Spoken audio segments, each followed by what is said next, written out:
sometimes you just have to say fair play. Fortune favours the brave, and Scotland were the braver of the two teams at Twickenham. Congratulations to them. A lot of mixed feelings. You can see down on the touchline, Owen Farrell's getting interviewed at the moment. The Scotland team are about to go and collect the Calcutta Cup again at Twickenham. Yeah, a lot of mixed feelings, because England did a lot of things today that they didn't do under Eddie Jones, and there was a lot of players that got an opportunity and took it today. Frustration that we couldn't quite kill it off. I think I haven't seen any stats. I wasn't listening to any of the TV commentary, but my gut feeling is that Scotland didn't have that many opportunities in England's 22, and they took almost all of them. And they particularly went for the coast-to-coast attack at the end, so in the second half, and it really paid off. So I'm kind of full of admiration for Scotland, and Jamie Ritchie's just coming up the steps below me now to collect the Calcutta Cup, which he'll then take down to his teammates. So yeah, what 29-23. Let's talk about that Hugh Jones try firstly. Hughie Pilotu, the pair of the centres, combining the Glasgow centres back in international colours, combined brilliantly. And I really like the look of Sione Tuipulotu. He can truck it up when he needs to, but he's got more than that. The distribution. There you go. You can hear a lot of Scotland fans still in the stadium. There are a lot of Scotland fans here, full stop. Jamie Ritchie picking up the Calcutta Cup.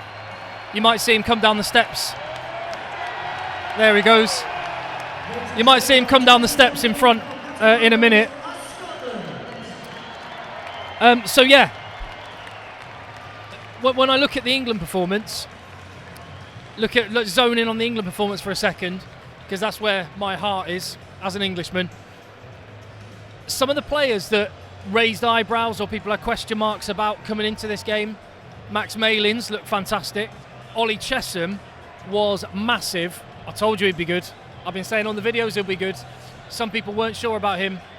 He was absolutely awesome.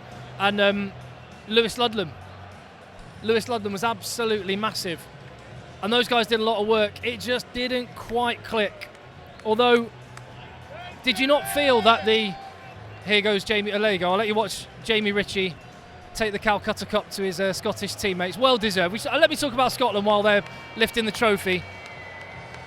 Like I say, they were brave. They were brave. Here he goes.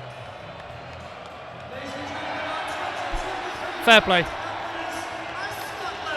I can't begrudge Scotland doing that, because they played with a sense of adventure and an attack, and in Duhan van der Merwe they have got a world-class finisher. More on him in a minute. But yeah, let's talk about England. The Smith-Farrell thing, I think, has got legs. Steve Borthwick had no option, but the word was that he was going to pick Owen Farrell at 12, even if Dan Kelly was fit. And I think you saw glimpses today that it can work. Quite often Owen Farrell was in the fly-half position. Marcus Smith was constantly out the back, so you had the double playmaker. I just thought too many times Kyle Sinclair and Jamie George were getting the ball in the first receiver position. I want to get the ball in Owen Farrell and Jamie George's hands more and more. And when they did, they looked really good. Set up with the Max Malins try. Marcus Smith, little kick across. Max Malins created the first try for himself. And Ellis Genge's try came from just sustained pressure. And I think that looked most dangerous for England when Owen Farrell and Marcus Smith had the ball in their hands. Just didn't happen enough for my liking. They kept the ball phase after phase, but quite often it was with Carl Sinclair in the 10 position. So I've changed the balance on that slightly.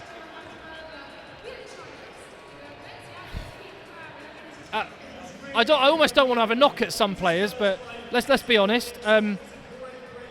Alex Donbrant I was really excited to see. Didn't have his greatest day at the office. Ben Young slowed things down when he came on.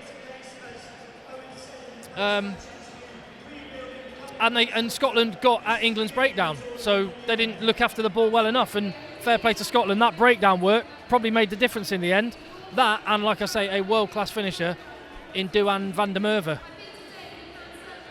Should have been more as well. That Carl Steyn try down the right-hand side, well, they should have finished that. Would have been another amazing try.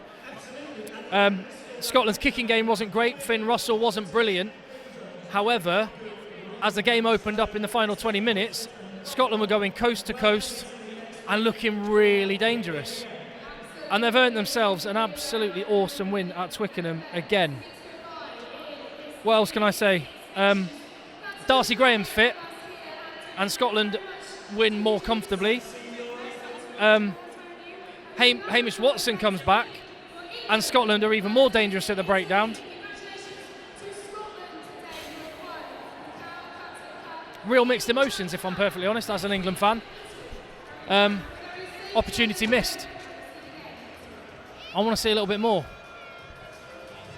But I do also recognise that there was much more positive feeling from what England did in the autumn. There were not boos at Twickenham. I can tell you there was. Maybe the expectations were so low, but people weren't. I don't think people are walking away angry at that performance like against South Africa. They can see England were trying. Do we have the players to play a bigger game? Let's see how it goes. Let's see how it goes. There are green shoots, but today belongs to Scotland. Much as it pains me to say it, more ambition and a world-class finisher made the difference. That's my thoughts. I might gather my thoughts a little bit and then do another video in just a minute. But there we go. England 23, Scotland 29. Fair play. Another Calcutta Cup going back to Edinburgh.